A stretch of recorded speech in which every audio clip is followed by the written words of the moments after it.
Muy buenas noches nuevamente, gracias por estar aquí con nosotros en esta sesión que se va a poner súper candente. Tratamos en el Centro Universitario de Estudios Jurídicos, gracias al apoyo que recibimos de la Dirección General a través de nuestro rector, el doctor Juan Rabindrana Cisneros, del equipo de producción y de todas las personas que colaboran con ellos, el que se haga posible este programa. Y tratamos de hacer programas dinámicos, que no les dé sueño, que no se aburran. Y en esta ocasión tenemos la segunda parte de los accidentes automovilísticos. El ABC de los accidentes automovilísticos, pero no solamente cómo evitarlos, sino cómo no dejarte sorprender ni por las autoridades, ni por los ajustadores, ni por aquellas personas que quieren lucrar con un accidente. De por sí, cuando tiene un accidente vial una persona, está nervioso, está alterado, está con miedo. Entonces, aquí vamos a dar ciertos consejos legales a través de un especialista, de un perito técnico, de un doctor, de un ingeniero, que es uno de las personas, de los 3 peritos en la República Mexicana más calificados. La vez pasada hicimos una breve semblanza de él y estamos hablando del maestro Jorge Herrera Velázquez. Él ocupó en la Secretaría de Seguridad Pública del Gobierno del Distrito Federal el puesto de director de grúas y depósitos. Así que imagínense nada más quién sí sabe y quién no sabe respecto de no solamente la cuestión operativa, sino también de todas aquellas truculencias que utilizan las personas que están a cargo de una grúa. ¿Cuándo sí te pueden levantar? ¿Cuándo no? Estuvo en la Comisión Metropolitana de Transporte y Vialidad, Cometravi, del Gobierno del Distrito Federal de aquel entonces, como Director General de Servicios Metropolitanos. En la Comisión Nacional de Seguridad y Justicia, CONASEJU, como Director Ejecutivo de Gestión y Logística Operativa. En Autotransportes Urbanos de Pasajeros, imagínense, Ruta 100, él era director de operaciones y gerente de los módulos operativos 41, 51, 15 y 15 de la ruta antigua Ruta 100. En servicio de transportes eléctricos como coordinador técnico de control en la Dirección General. En Autotransportes México Cometa de Oro SADCB, puesto director de tráfico y operaciones. Sus grados académicos tiene una maestría en planeación urbana. Ahorita le vamos a pegar por ahí al tema de la planeación urbana, ¿verdad? Por el Instituto Politécnico Nacional. Ingeniero en transportes con especialidad en urbanismo por el Instituto Politécnico Nacional. Él ha pertenecido a las organizaciones como perito certificado en hechos de tránsito terrestre con más de 30 años de experiencia. Miembro de la Asociación Mexicana de Ingenieros en Tránsito y Transportes. Miembro del Colegio Nacional de Ingenieros de Transportes. Miembro consultor de la MIT en proyectos y planeación de los transportes, administración, operación y mantenimiento de flotas vehiculares y terminales. Consultores y asociados IPN, Instituto de Ingeniería del Transporte, Peritaje, Logística y Transportes. Miembro de la Asociación Nacional del Colegio de Abogados de México en la Unidad Técnico-Jurídica. Actualmente se desempeña como coordinador de proyectos en Petróleos Mexicanos. Y más, a mayor abundamiento, hicimos una alianza estratégica en el despacho que yo represento, J&J Legal, Abogados Asociados, en el que afortunadamente hemos sido favorecidos por aquellos abogados, personas que necesitan, pero no un peritaje técnico en materia de tránsito terrestre cualquiera, no. Tenemos la capacidad, la infraestructura, los conocimientos al momento de robustecer la cuestión técnica con la cuestión jurídica, la cuestión científica con el tema legal, en donde hemos hecho muy buena sinergia y se están elaborando peritajes específicamente en materia de tránsito terrestre, acompañados de una logística, de un coaching, de un asesoramiento, de una asesoría jurídica integral en materia penal, por cuanto hace a los delitos culposos en materia de tránsito terrestre, vehiculares sobre todo, siniestros y demás.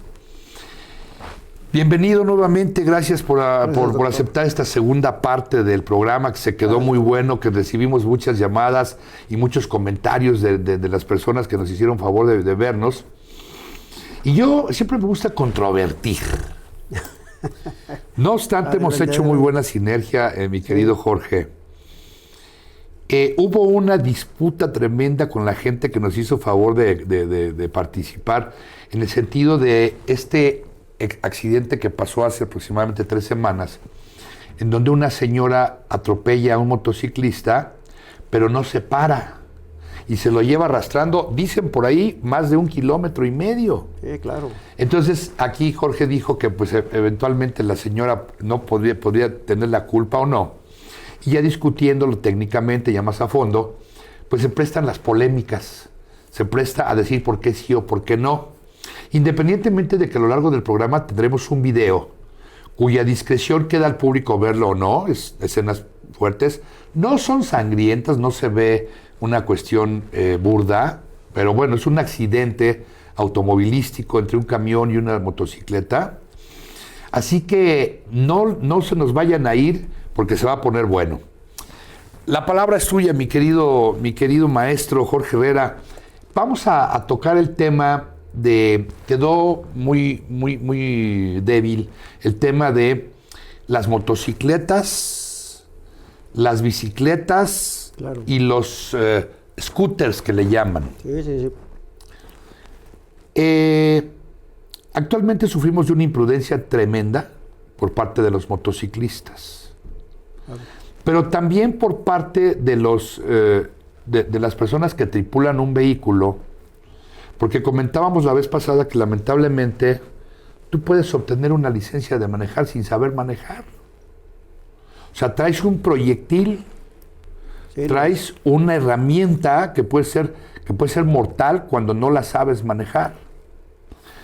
¿Por qué ahora, con la instauración de los carriles, de las ciclovías, que nos dejan a los automovilistas en Cuauhtémoc, en vías primarias, pues escasos 3 carriles muy compactos, en Calzada de Tlalpan, y en todas esas vialidades, donde yo digo que también la autoridad tiene culpa, porque provoca ciertos accidentes? ¿Quién planea eso? ¿Por qué ocurre eso? ¿Qué pasa? Bueno, gracias, doctor, por la invitación de nuevo.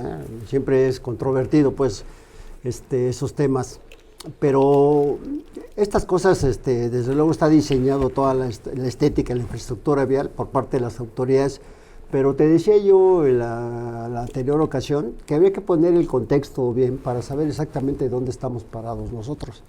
Entonces, el problema de esto es que había que definir efectivamente todos los accidentes viales, por qué ocurren, y efectivamente, ¿por qué se dan? Porque siempre son en los modos de transporte. ¿Pero qué es el transporte? El transporte pues, es aquel que nos permite, el sistema nos permite trasladarnos de un punto a otro en el tiempo y la distancia. Entonces, existen modos de transporte como el transporte aéreo, como el transporte naval, el transporte terrestre. Y dentro del transporte terrestre existen los medios del transporte, que es el vehículo, el autobús, el taxi, las motocicletas y todo eso. Pero ¿qué ocurre? Que todo ese tipo de vehículos que se incorporan a la movilidad de la Ciudad de México, eso es lo que hace que provoquen los accidentes con frecuencia, ¿me entiendes? Porque siguen la misma infraestructura vial que existe, hay más coches, es la misma infraestructura, pero al final de cuentas hay una reducción significativa en la sección transversal de las vías. Lo que ocurre es que reduces la vialidad de un corredor y evidentemente por darle preferencia a las motociclistas, a los ciclovías, efectivamente provocas más accidentes y más tráfico. Entonces, esa no es la solución. Las autoridades tienen, desde luego, conciencia de que hay un incremento notable de los accidentes viales, ¿no? Sobre todo en las motocicletas. Fíjate que la motocicleta es un vehículo, es un medio de transporte muy vulnerable, sobre todo porque la gente que los conduce no trae equipos de protección, se meten en banquetas en sentido contrario. Y tú eres la carrocería. Y tú eres la carrocería. Entonces, cuando se presenta un siniestro, si al final de cuentas hay imprudencia, como lo decías ahorita del video, hay imprudencia en las dos partes, es muy complicado hacer una determinación. Pero en la ocasión decíamos anterior, tú y yo tenemos muchos años de trabajar juntos y sabemos que cuando se presenta un accidente, cuando hay daños, hay lesiones, hay muertes, pues evidentemente la única forma de establecer la responsabilidad debe ser a través de un peritaje técnico muy bien elaborado con todos los métodos científicos, de la parte que nosotros llevamos la técnica y la otra parte robustecida como la tuya, que es el marco jurídico legal, ¿no? Nosotros tenemos muchos años de hacer ese tipo de trabajos y en la vida nos han ganado uno, pues porque está complementada la parte técnica con la parte jurídica, ¿no? Eso nos ha permitido a nosotros ganar todos los casos que tú y yo sabemos que hemos ganado. Entonces, sí creo que los accidentes viales se incrementan y se van a incrementar más, porque al final de cuentas no hay algo que tenga la gente que se llame conciencia, ¿no? ¿Por qué se provocan los accidentes? Pues por excesos de velocidad, porque hay tomas de alcohol o drogas, o porque vienes en un momento de desatención, tomas el teléfono, agarras una llamada, y ya decíamos, por las velocidades que nosotros tenemos en los corredores primeros de la Ciudad de México, que si una velocidad de 70, 80, 90 kilómetros por hora, avanzas 20, 22 o 27 metros, y no hay posibilidades de que tú puedas evitar un accidente si vienes así. Luego entonces, si vienes, no atiendes la situación o el entorno vial, pues obviamente que se provocan los accidentes de manera regular, ¿no? Y muy frecuentes. Pero no digamos las motos, doctor, están los vehículos, los scooters, las motos eléctricas. Entonces la autoridad no ha podido regular eso, no lo regula y les permite que circulen en el sentido contrario en todos los movimientos, y entonces la ciudad se mueve con dificultad. No hay forma de regularlo. Entonces, ¿qué es lo que tenemos que hacer para evitarlo? Lo primero es la prudencia, de tener toda la capacidad de que cuando tú conduces, como dices, un vehículo, tenemos que saber que en cualquier momento ese proyectil nos puede causar un problema, ¿no? Pero ¿qué pasa, doctor, cuando lesionas o matas a una persona? Tú tienes que demostrar aquí en la Ciudad de México la presunción de inocencia, ¿no? A veces tienes que demostrar que tú no fuiste para que tú no tengas responsabilidad en el accidente. Bueno, ahora con las modificaciones constitucionales, que hablamos del principio de presunción de inocencia, la persona que acusa, la institución que acusa, que normalmente es el Ministerio Público, generalmente, aunque también hay acción penal por particulares, pero el Ministerio Público es quien tiene que reunir, en principio, los datos de prueba tendientes a demostrar la probable responsabilidad y la intervención que ha tenido una persona en un hecho que la ley señala como delito. Debemos distinguir que hay distintos tipos de clasificación de los delitos. Y en esta particular clasificación estamos hablando de los delitos de carácter culposo o imprudencial. La gran mayoría estadísticamente de aquellas personas que cometen un delito de manera imprudencial o culposo, pues no lo hacen con el ánimo de dañar a la propiedad o privar de la vida a una persona o lesionarla. Sí, no, por supuesto que no es la intención, ¿no? Eso, o alterar exactamente la salud de manera alguna. Decíamos la vez pasada, rápidamente para contextualizar todo esto, que esta información que sirve a cualquier persona que sea operador de derecho o no, cuando ocurre un hecho de tránsito y solamente resultaron los bienes dañados, que sería daño a la propiedad o daño a los bienes, genéricamente, inmediatamente aparece la policía. Cuando los llamas porque sufriste lamentablemente un robo, un asalto, una situación de peligro, nunca están.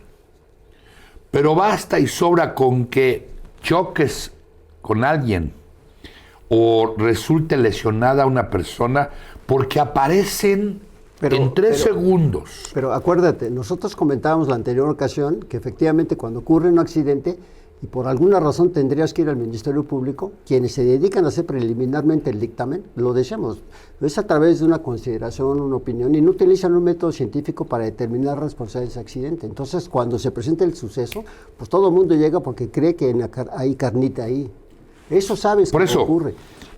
Entonces, la información que estamos dando al público Yo la considero que puede ser muy valiosa por lo que mencionábamos la vez pasada. Si tú chocas con un vehículo, de entrada la obligación por el reglamento de tránsito es que tengas un seguro. Sí, Seguro para los daños tuyos y contra terceras personas, que cubre daño a los bienes o cualquier eventual accidente y hasta una muerte. Cuando existe un daño a la propiedad, solamente cuando se dañó la propiedad, no te pueden llevar con el Ministerio Público. No hay un accidente que amerite una pérdida de una vida humana o una lesión. Y entonces, efectivamente, se llevan los vehículos al corralón para realizar los peritajes. Sí, claro.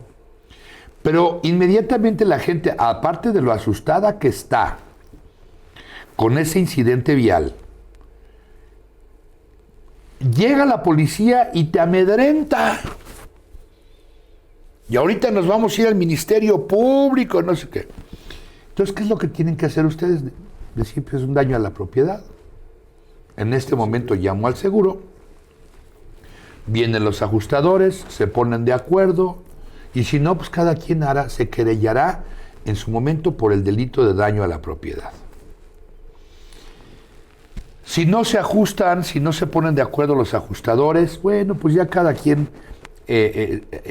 hará valer sus derechos, pero no te pueden detener por ningún motivo. Luego entonces sería un delito por parte de la autoridad que pudiera ser privación ilegal de la libertad o abuso de autoridad. Pero doctor, aquí igual que los jóvenes que están, a veces, muchas veces cuando se presenta el suceso, hay veces que la gente no reacciona, pierde la conciencia y Claro. se tapa, ¿no? No tiene forma de poder resolver de momento ese problema. Entonces las autoridades a través de eso pues ven la forma de ganar ahí, de tener eso. Por la ignorancia de la gente. Pero ¿qué pasa, doctor? Esto cuando sufren daños en materiales, pero hablábamos de la ocasión anterior de las lesiones y las muertes. Porque tú cuando llevas un vehículo y se te cruza, te decía un perro, o una niña, una pelota o cualquier cosa que te obligue a tener que virar tu vehículo y provocas un accidente como que ahorita comentábamos, pues siempre las condiciones son muy difíciles. Tendrías que demostrar a través de un análisis técnico que efectivamente tú no eres responsable de ese suceso, ¿no? Y entonces ahí entra todo lo que es el método científico y tendríamos que calcular la velocidad, la fuerza, el golpe, la trayectoria, el frenamiento, todas las huellas de desplazamiento, toda esa parte técnica que nosotros dominamos técnicamente y ya rebustecida con la parte legal y jurídica que tú conoces, pues efectivamente es muy fácil poder resolver esos problemas, ¿no? De entrada siempre es complicado porque nadie quiere tener un accidente. Vamos a hacer una pequeña pausa, no sin antes recordarles que el Centro Universitario de Estudios Jurídicos pone a sus órdenes y a su disposición licenciatura en Derecho, ahora licenciatura en Contabilidad, maestrías y doctorados, incluso de sábados y hasta domingos, presencial o a distancia. Así que basta y sobra con un pequeño esfuerzo que hagan las personas que estén interesadas en conocer el derecho, la contabilidad, las especialidades, la maestría, el doctorado, para que puedan ser avalados, asesorados, instruidos y puedan pertenecer a esta gran familia del Centro Universitario de Estudios Jurídicos. No se vaya, porque vamos a mostrar en el siguiente segmento un accidente y lo vamos a analizar a la luz de la razón técnica y jurídica. Regresamos. Reanudamos entonces el programa. Voy a pedirle de favor al equipo de producción, comandado por nuestro amigo Miguel, que nos haga favor de reproducir un video en donde ustedes observarán una escena que puede ser algo cruda, que puede ser molesta para la discreción de algunos observadores, de algunas personas que nos están viendo. Entonces se recomienda esa discreción o que tomen ustedes la decisión de verlo o no. Pongan mucha atención porque de bote pronto pasan las cosas tan rápido que es muy difícil apreciar ciertos detalles. Pero una vez que vean la primera escena, se va a detener, lo vamos a analizar, lo vamos a acusar como si fuéramos el Ministerio Público, lo vamos a imputar, lo vamos a defender y vamos a explicar por qué sí o por qué no y cuál es la amplitud de criterios en donde pudiéramos llevar a cabo esta circunstancia para demostrarle a nuestros amigos abogados, a nuestros amigos peritos, a nuestros amigos seguidores, a los alumnos de esta escuela y en las reproducciones que nos estén haciendo favor de ver, cómo puede cambiar un criterio de un momento a otro de acuerdo a esas consideraciones técnicas. Miguel, si nos pudieras hacer el favor y si está listo el video, pongan mucha atención, por favor, porque los accidentes pasan en un momento.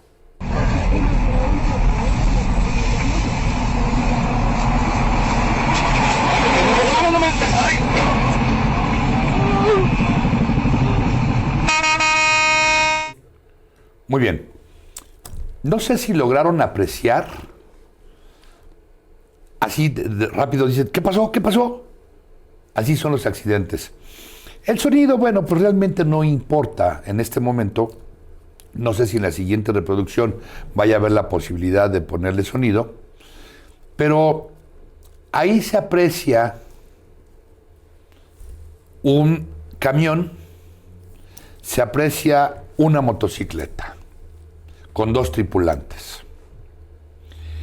Aquí les vamos a hacer ciertas preguntas que vamos a ir contestando.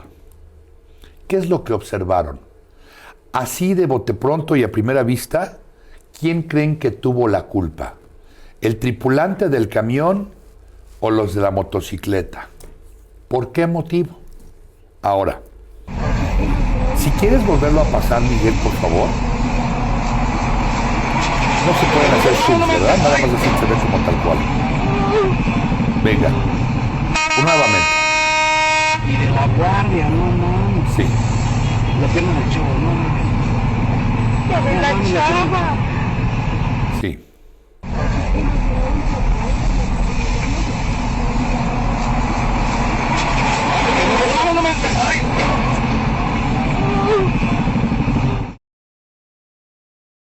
Primero, ustedes, escríbanos, díganos quién tuvo la culpa y por qué. Ahora vamos a la opinión técnica, pero vamos a hacer una cosa, si bien es cierto, querido Jorge, tú no eres abogado, eres un perito técnico. Desde tu particular punto de vista, en ese video que nos hiciste favor de facilitarnos, ¿quién tuvo la culpa? El vehículo, el camión. El camión tiene la culpa. Te voy a dar la razón. Sí, ¿por qué? Primero, la primera observación que le hago al video es que en el momento que llegan a la intersección, la persona que toma el video hace alto total en virtud de que el semáforo se haya puesto en rojo. Para. A las personas que nos están viendo, háganos sus comentarios para saber cuáles son sus puntos de vista e irlos atendiendo técnicamente para ver si podemos darles un poquito de luz al respecto. Continúa, por favor. Tú dices entonces... Ese es el primer elemento que existe. Ajá. Segundo, estamos hablando de una vía primaria, en donde esa vía tiene una sección confinada exclusivamente para vehículos de transporte público de pasajeros. Entonces, ese es un carril exclusivo solamente para el transporte público de pasajeros, y un camión como el que traía la Guardia Nacional no debe circular por ese toda vez que está prohibido para todo tipo de vehículos, excepto para el transporte público de pasajeros. Ese es el número 2. Ese carril es un carril exclusivo para... Nada más para Metrobús. Ok. O para el Mexibus. Para vehículos de transporte de pasajeros, ¿cierto? Pasajeros, exclusivamente, nada más. Nadie más que otro tipo de vehículos, ningún medio lo puede utilizar que no sea el transporte público de pasajeros. 2. La tercera, el elemento que veo técnico es que efectivamente se pasa el semáforo a exceso de velocidad. Porque te puedes pasar un semáforo, pero a lo mejor de manera prudente, esperando que no ocurra nada al entorno vial de la intersección. Pero una vez que se pone el alto, viene en un carril confinado y viene exceso de velocidad, ¿no? No le importó si en algún momento pudo haber salido la moto, un vehículo, algunas personas, etcétera. Él se pasó, ¿no? ¿Qué otro elemento veo? Que siempre que llegas a una intersección, todos los vehículos y todas las personas, una vez que están ya posicionados los vehículos en la cebra, donde están todas las rayas balizadas para que no pueda tener tránsito los peatones, en ese momento es cuando el peatón puede cruzar una calle. Solamente así, porque hay veces que tú cruzas la calle y todavía no llega el vehículo, y a veces los vehículos de manera imprudente vienen atendiendo el teléfono, no se dan cuenta y te los llevas. Muy bien. Entonces tienes que cruzar eso. Espérame tantito. Me voy a poner yo como defensor del chofer del camión. Okay. Tenemos un primer argumento que dice que el vehículo de transporte de pasajeros es un carril confinado exclusivamente para estos. Exclusivo. Bien. Pasar la señalización del signo de alto del semáforo. Exacto. Y exceso de velocidad. Sí, claro. Muy bien. Si nos damos cuenta, quien choca con el camión no los choca a ellos, no los atropella. No, bueno, la motocicleta es la que se impacta con el camión. En el vértice de la unidad del camión. Sí, claro. Yo no puedo negar una evidencia, por muy buen abogado que pudiera ser cualquier persona, decir, no es cierto, no venía circulando en un camión, en un carril confinado exclusivamente a transporte de pasajeros. Sí, claro. Efectivamente, nosotros que sí pudimos hacer un acercamiento del video, sí vimos que el semáforo se encontraba en A ver, un paréntesis, sí. Doctor. Esto porque nosotros acabamos el video que nos presentó la audiencia y los jóvenes, ¿no? Pero la mayoría de los accidentes que ocurren no tienes forma de poder evidenciar. Aquí sí, pues tú de alguna forma tienes ciertos criterios que te dicen, bueno, si se cruzó y la motocicleta no traían casco, se cruzan de manera anticipada en la intersección. Pero, doctor, estamos hablando de más de 120,000 casos que se presentan constantemente y que no hay forma de tener un video. Entonces es ahí en donde nosotros tenemos que empezar a hacer la revisión técnica de los elementos del Muy bien. Voy a hacer, aquí tenemos varios comentarios, muchas gracias. Víctor Hugo Phillips, Chihuahua. Cuando cantamos La Gloria eres tú, amigo Jorge, saludos. Víctor Hugo Phillips. Fer Oropesa, saludos, mi buen Jorge. Antonio Morales, mi cuñado. Muy interesante el tema. Antonio Morales, llegan los polis para qué porque son buitres. ¿Y qué se hace con los montachoques? Mira, vamos a tratar el tema es un buen caso, de los montachoques. Sí, ahora, dice Antonio Morales, desde el punto de vista del doctor Alejandro, ahí voy. Dice, ¿quién tuvo la culpa? Los motorratones. Rutila Rodea, saludos a tía Rutila. El camión, dice, tuvo la culpa el camión.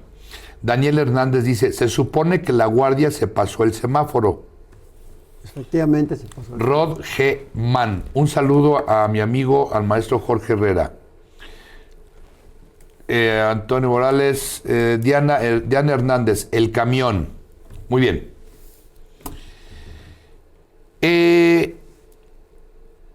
Vamos a analizar nuevamente el video, por favor, Miguel. Y vamos a percatarnos quién le choca a quién.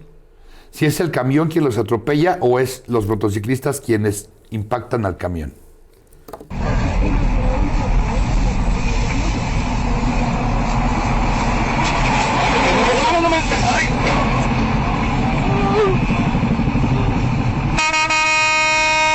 Y de la guardia, no mames. La pierna del chavo, no mames.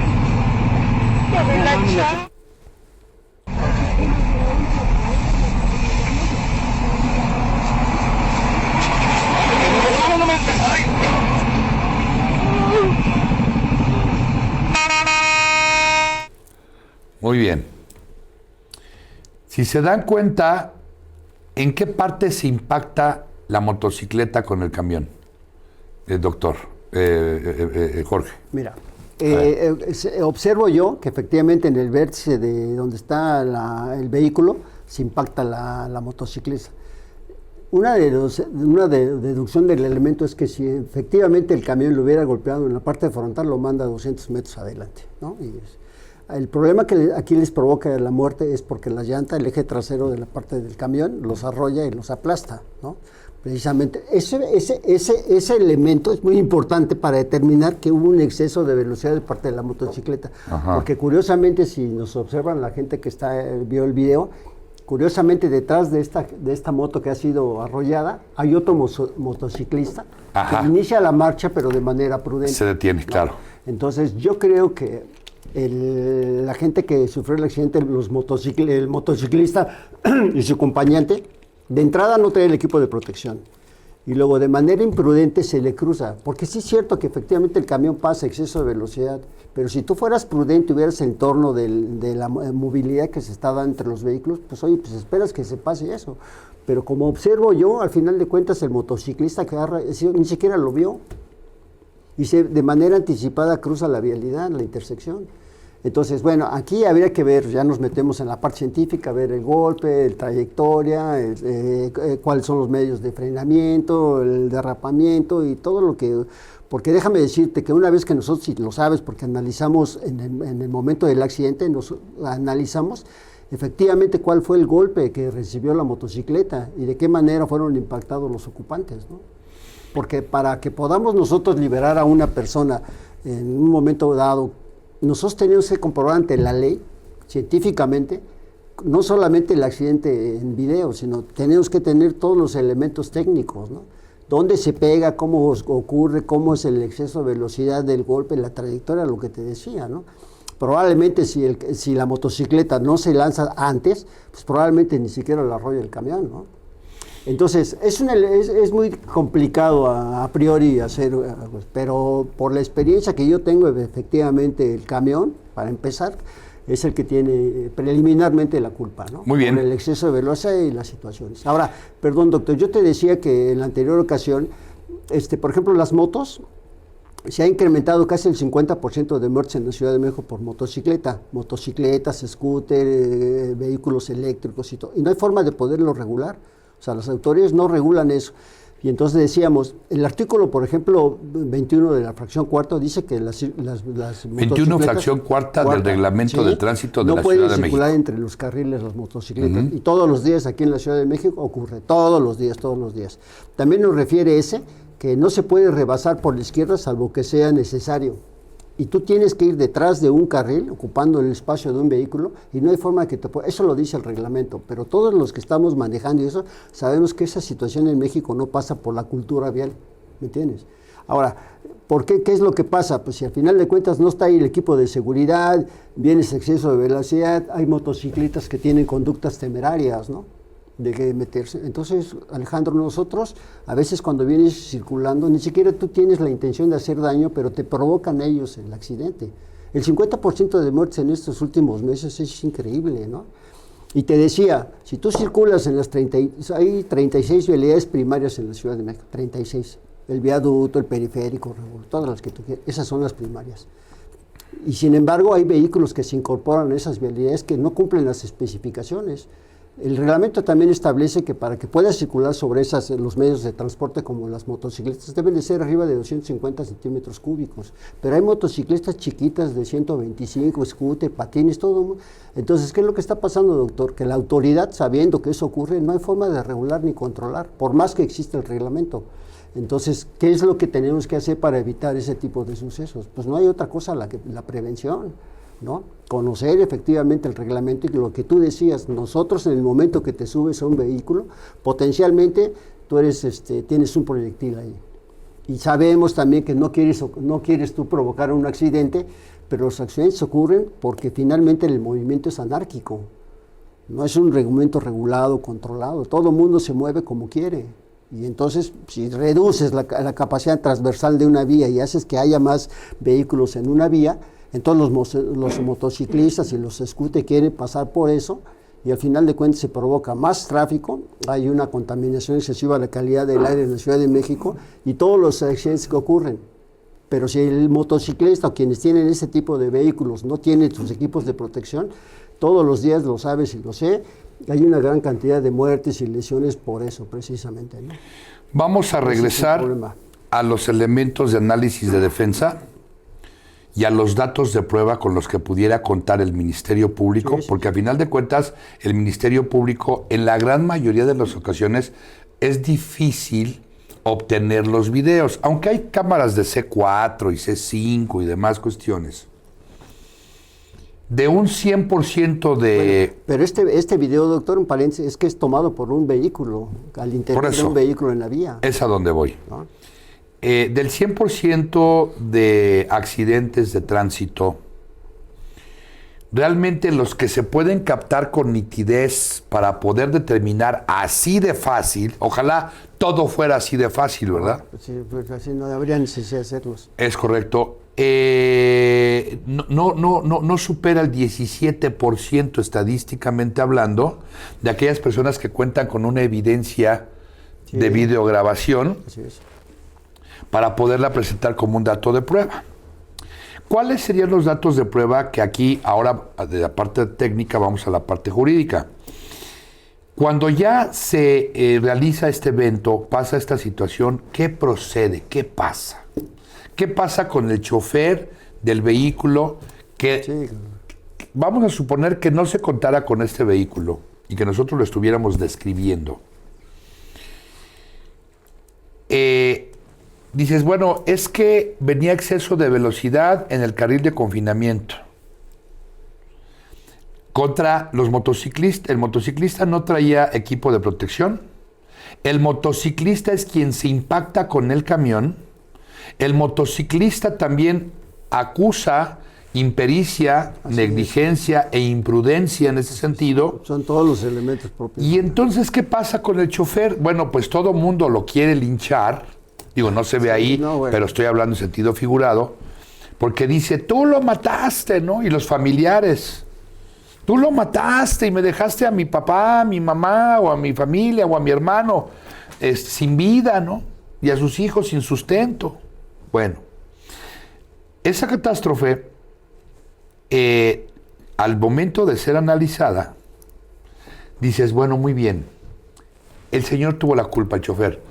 Pero resulta que el chofer no venía en estado de ebriedad y, como se observa, se paró en la esquina, ahí se quedó, ya no se ve si se fugó o si se quedó, pero con el puro hecho de que no haya venido intoxicado con alcohol, con alguna droga o enervante que haya perturbado sus sentidos de reacción y que no haya abandonado a las víctimas, que no se haya fugado del lugar, va a ser detenido por 48 horas, que equivalen a 2 días, contados a partir que lo ponen a disposición del Ministerio Público.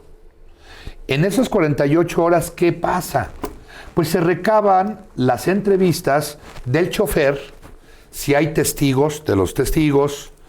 Se ordena a la Dirección General de Servicios Periciales que nombren un perito en materia de hechos de tránsito terrestre, de fotografía, de criminalística eventualmente, para que puedan rendir precisamente ese dictamen. Y esas 48 horas sirven precisamente para lograr dar información de un hecho criminoso culposo al Ministerio Público, para que él dicte un auto de retención. Así es. Y un auto de detención lo ponga a disposición de un juez, en dado caso de un juez en materia penal, pero él va a obtener su libertad. Y no es porque sea injusto, sino porque no lo hizo de manera dolosa. Así es. No tomó una pistola y se la vació, o un cuchillo se lo enterró, etcétera, ¿no? Entonces, así es más o menos como va funcionando el sistema jurídico, que queda a su consideración en los comentarios que nos están haciendo favor de hacer, y que vamos a mover de un lado para el otro la pelota.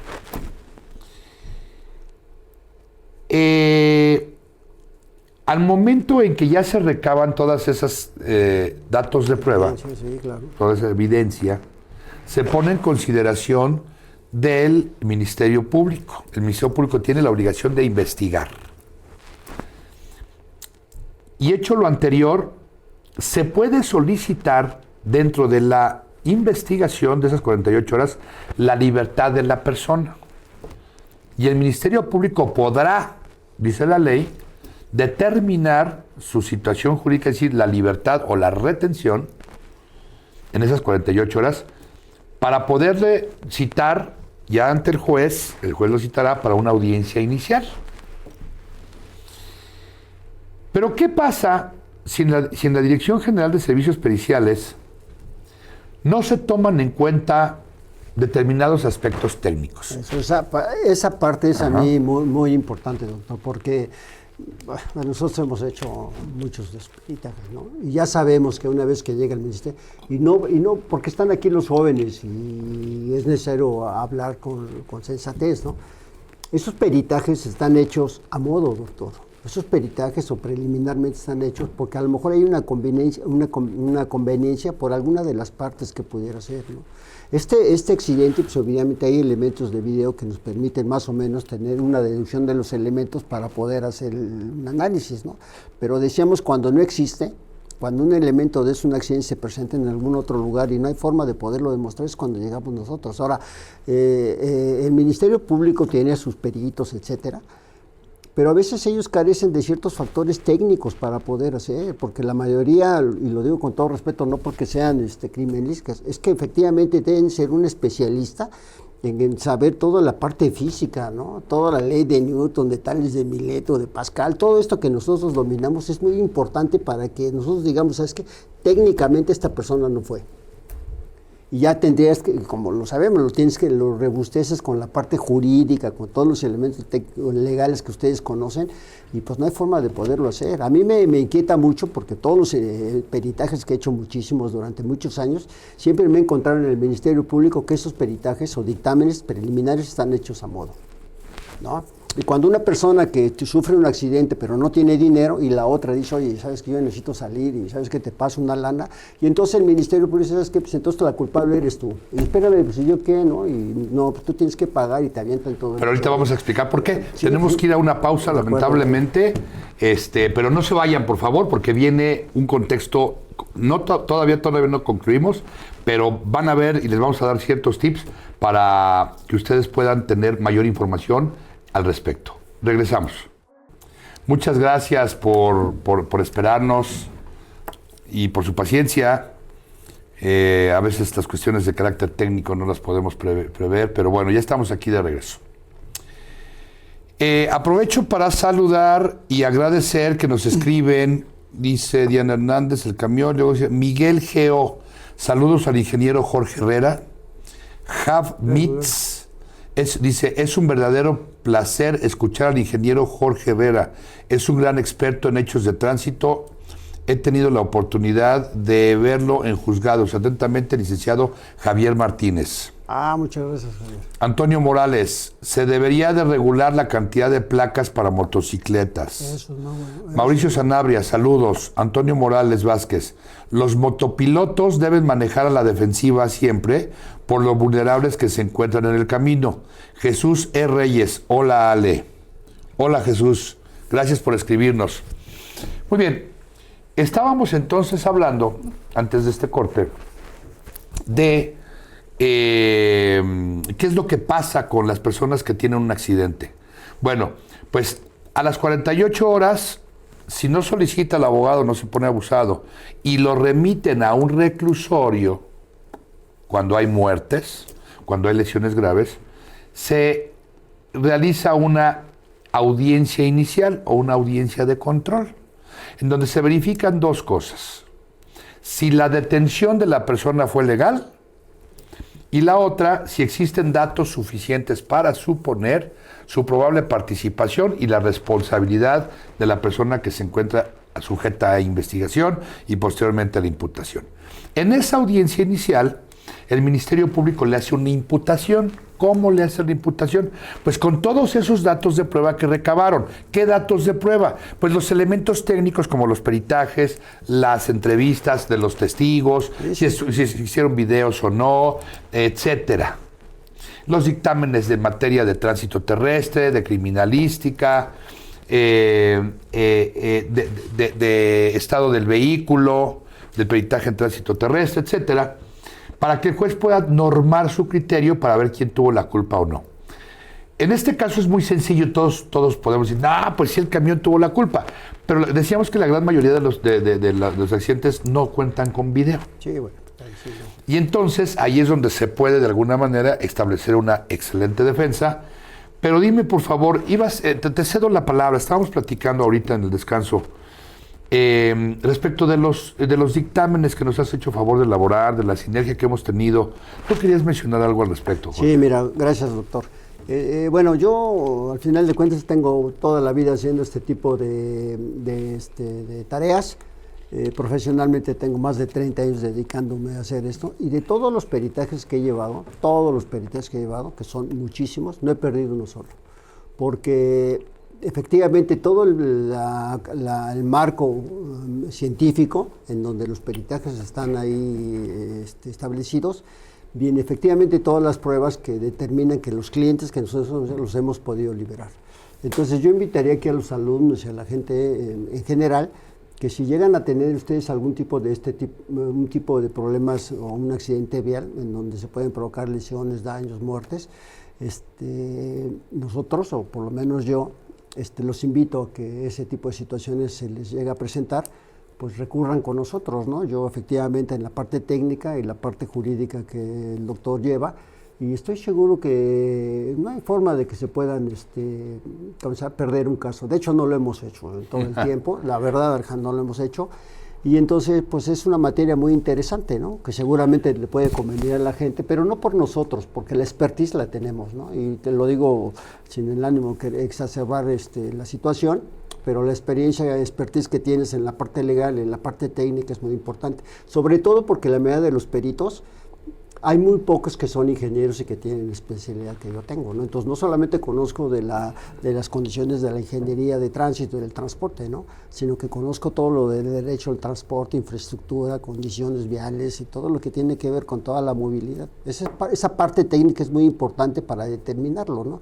Y luego toda la parte del análisis técnico, que te decía, de la velocidad, etcétera, y fuerza, golpe, impacto, trayectoria, todo eso que es pura ciencia, puros números, cálculos, física, en un peritaje es infalible, doctor. No hay forma que un juez o alguna autoridad diga, no, pues esto... Porque además, si fuera cierto, en el momento que tú le pones la condición de tu cliente, le dices que yo veo que todas las condiciones son favorables para que mi cliente no sea culpable, ¿no? O es inocente. Ante esas pruebas científicas, es muy difícil que un juez diga, ¿sabes qué? Sí, de todos modos, aún con esto lo vamos a llevar a cabo. Y los peritajes que se han hecho en el Ministerio Público, porque los conozco, los sé, carecen eventualmente de esa parte técnica, ¿no? Y se van por otra, sí, la metodología. Ahora, para concluir, doctor, efectivamente hay muchos accidentes que no existe el video y no hay testigos y no hay forma de poder llegar a una situación real. Entonces, ¿qué es lo que hace uno? Llegar al lugar de los hechos y todas las evidencias que se encuentran en el momento del accidente, ya sean los vehículos, las personas, y a partir de ahí se inicia una investigación técnica, ¿no? Vamos a suponer... es la que más importante que tiene. Vamos a suponer que no vimos el video, que no había video. Y entonces la misión es, de alguna manera, disminuir o extinguir la responsabilidad del conductor del camión. Así es. Y no porque el abogado sea truculento, ratero, manipulador, no. Si a ti te están contratando para que tú realices la mejor de las defensas, tienes la obligación de buscar todos los recursos necesarios para poder liberar a esa persona o disminuir su responsabilidad. Doctor, hay una cosa nada más, que es una pequeña controversia. Es que cuando se da ese suceso, habría que ver primero cuál es la parte que te contrata los servicios que necesita, ¿no? Si es la parte del camión o es la parte del motociclista. Eso habría que ver primero, qué es la parte que nosotros vamos a defender. Eso está muy claro, ¿no? Ahora, la otra parte, si efectivamente se da ese suceso, nosotros no podemos mover la verdad. Nosotros tenemos que llegar a la verdad de los hechos. Incluso cuando hacemos un peritaje, nosotros tenemos que saber que efectivamente no podemos torcer la verdad. Es efectivamente la relación de un hecho real, ¿no? Y aun cuando la gente que nos contrata dice, y si tú dices, sabes que efectivamente tienes mucha responsabilidad en eso, no hay forma de poderla cambiar. Porque los peritajes se hacen sobre hechos reales, situaciones que acontecieron de verdadera. Bueno, verdaderamente. Si yo fuera el abogado del chofer del camión Y yo el del motociclista. Sin video. Ok. Habría un choque de trenes ahí fuerte, ¿eh? Sí, bueno, pues. Pero mejor seguimos haciendo sinergia y ahorita les damos los datos para quienes nos quieran contactar y que sepan que los peritajes no son inaccesibles ni inalcanzables. Muchas veces la gente se queda sin defensa porque eventualmente no tiene el dinero para pagar un buen peritaje, un peritaje que sea totalmente profesional, pero ahorita les vamos a dar una cierta fórmula que es la que nos ha funcionado en el despacho. ¿Qué te parece que no hay video? Y entonces alegues y digas, a ver, iba ya más allá de la trayectoria, porque hay que ver en qué parte resulta el accidente.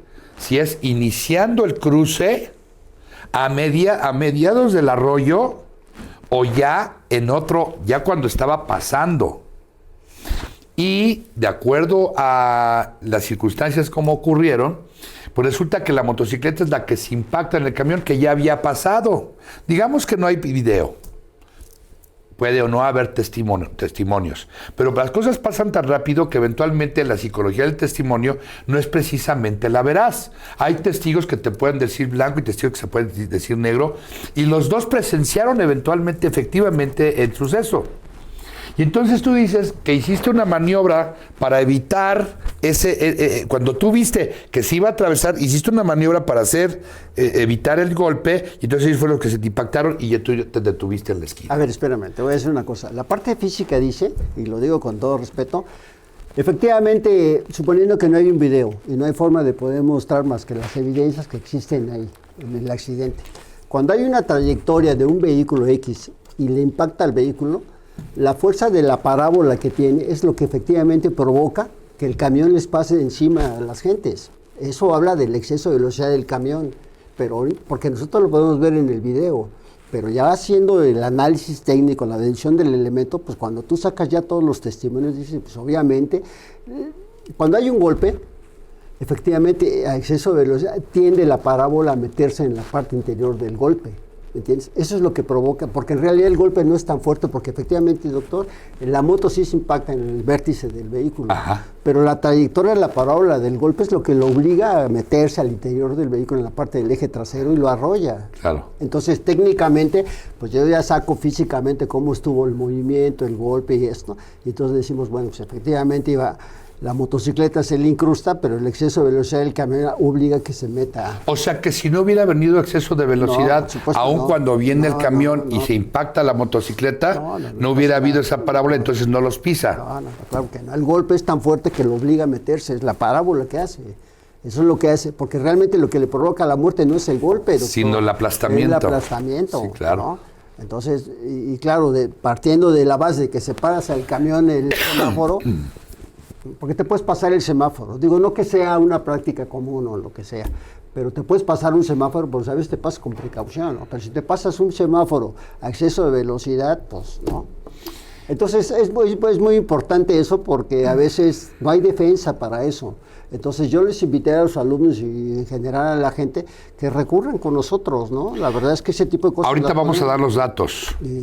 Así que tomen su pluma y su papel. Uno solo nosotros lo hemos perdido. Mira que son muchísimos. No, y nos han tocado cuestiones muy fuertes, etcétera. ¿Sí? Pero jugamos a dos cosas: a la habilidad técnica y también a las fallas técnicas que en la gran mayoría incurren los peritos inexpertos o que pues no tienen el presupuesto las autoridades para poder tener a una personalidad en el ambiente de las periciales.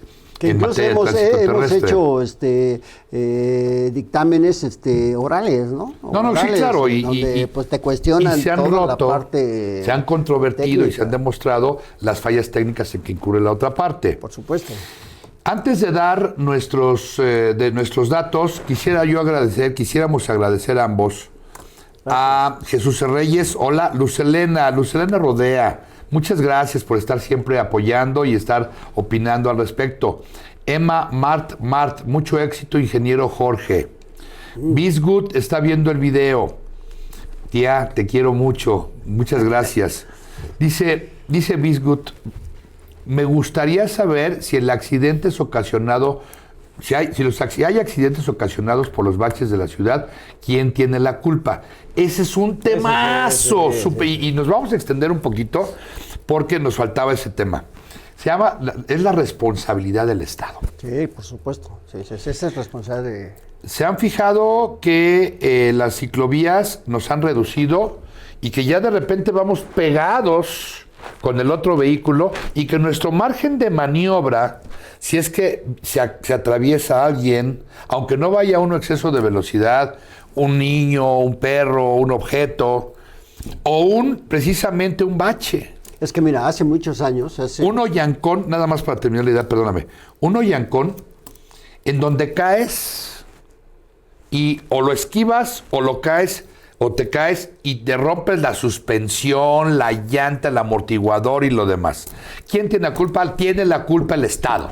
Sí. Y hemos demostrado, recuerden, algunos asuntos en donde gracias a la imprudencia del Estado, porque luego ponen unos fantasmas así de este tamaño en las esquinas, ¿no? Que no puedes maniobrar, en los que son los ¿cómo se llaman? Los que... ¿El confinamiento? Ajá, para confinar los carriles, que son, además de no sé cuántos centímetros, 10 centímetros, 15 ¿no? Centímetros 15 centímetros, y que cualquier situación que tú puedas o necesites evitar, dañas el vehículo. te provocan que tú mismo cometas infracciones o tengas accidentes. Sí. Y se ha demostrado a través de dictámenes periciales que el Estado ha sido responsable y hay una acción que no mucha gente la intenta, que la hemos intentado exitosamente en varias ocasiones, en el que sí le hemos ganado al Estado. Sí. Ahora, ¿sabes qué, doctor? Porque no se trata tampoco de echarle la culpa al Estado y eso, pero todas las faltas de regulación y de control vienen precisamente de parte del Estado. Ellos son los responsables de todos los baches y hoyos que existan en las vialidades primarias y secundarias. Tanto la Secretaría de Obras como las delegaciones tienen necesariamente la obligación de tener el equipamiento vial en óptimas condiciones. Todas. Pero te digo una cosa, siguen existiendo desde hace los ejes viales, ¿te acuerdas? Desde Juan González hace 35, 40 años, siguen existiendo las mismas vialidades. Y se ha incrementado el 22% del parque vehicular. Entonces, hay más vehículos, pero siguen existiendo las mismas vialidades. Luego, si no tenemos conciencia de qué es lo que estamos haciendo y la autoridad no nos ayuda con el control y la regulación, es que llegamos a la situación en donde todo el mundo hace lo que quiere y entonces los accidentes se dan a todo momento y en cada lugar, ¿no? Si tú reduces, yo lo veo ahorita que llegamos al programa, vienes en Calzada de Tlalpan, está diseñada para un aforo vehicular en tiempo y forma, la frecuencia del intervalo de paso está diseñada para una cantidad de vehículos, pero si tú reduces la sección transversal de la vía y le permites a la ciclovía el tránsito, efectivamente reduces con mucho esa capacidad y entonces ya no hay vialidad y se hacen tremendos congestionamientos y hay una cantidad importante de accidentes ahí porque los motos quieren pasar, todo el mundo quiere cruzar y entonces es el cuento de nunca acabar. Y ahora, ahí existen los scooters, me ha tocado motocicletas eléctricas, chiquillas, y todo el mundo anda por las banquetas, anda por todos lados. Doctor, los accidentes están al orden del día, pero vamos a suponer que a un agente o cualquiera de los jóvenes o la gente que nos escucha, que le llegara a pasar una situación como esa, en donde tú tienes que demostrar que eres inocente, donde tú tienes que demostrar que tú eres el culpable, pues necesariamente tiene que recurrir con nosotros. Y no lo digo porque sea un comercial, doctor, porque eso no es así, pero es la experiencia la que nos tiene aquí, ¿no? Ahorita nos echamos el comercial. Yo creo que sí, es esa, claro, adelante. Bien, antes de terminar el programa, dice Luz Helena Rodea, consultoría jurídica, también abogada y una gran abogada. Qué interesante tema, siempre se aprende algo nuevo con tus programas, doctor Alejandro Jiménez. Felicidades, enhorabuena a los dos. Gracias. Susana Pérez Sánchez, por favor deje hablar al ingeniero Jorge Herrera, ya me están regañando. Bueno, aquellos que quieran tomar los datos de cómo es que podemos poner a la disposición los servicios técnicos, jurídicos, legales, científicos en materia de tránsito terrestre, nuestras redes sociales son las siguientes. Mayúsculas JYJ Legal, que esto es para Facebook, dice JYJ Legal Oficial. En Instagram, JYJ Legal. TikTok, J&J Legal. En YouTube nos encuentran como Alejandro Jiménez Abogado. Y el teléfono que hemos destinado para la dirección de los asuntos en materia de tránsito terrestre que lleva en el despacho aquí el maestro Jorge Herrera son 55 55 88 17 71 y 55 55 88 17 72.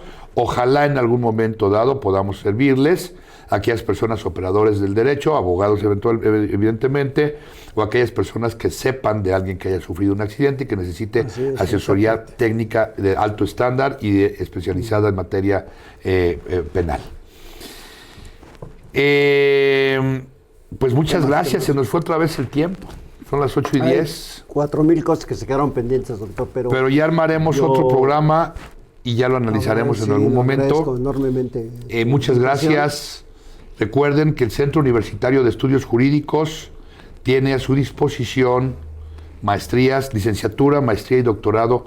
Si no quieren estudiar entre semana, pues sábado o domingo.